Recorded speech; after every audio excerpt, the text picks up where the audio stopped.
Peter, nice job. You did a nice job of introducing what you were going to talk about today on how best to put a conclusion together to get your point across. You established a foundation for us on what we were going to listen to. You were going to suggest to people what they needed to do in order to put an effective conclusion together so that people would remember what you say.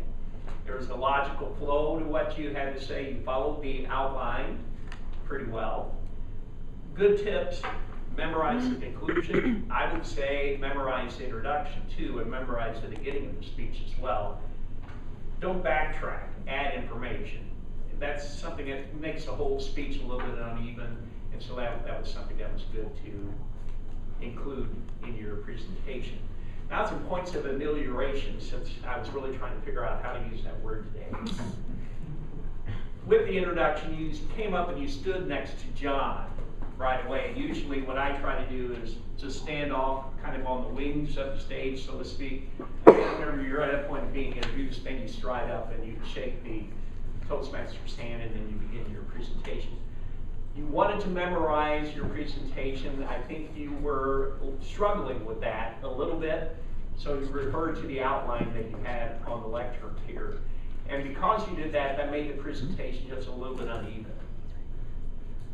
Your hand gestures were a bit distracting. It seemed like anything had to happen above about this point of your body. You're always going like this with your different hand gestures. A little bit distracting. I would suggest trying to figure out ways of having your body language leverage what you're trying to say. This was just something you were doing. There wasn't any real purpose with your hand gestures. You tend to speak in a little bit of a monotone, just a little bit. And so vocal variety for you is a little bit of a challenge. What I would suggest is using a pause or asking questions and then pausing for people to think about those questions so that that can get a little better rhythm to your presentations. Use stories of the club. What I would have suggested with this, you were talking about a conclusion and how to conclude a speech. I would have worked with John to be the last speaker.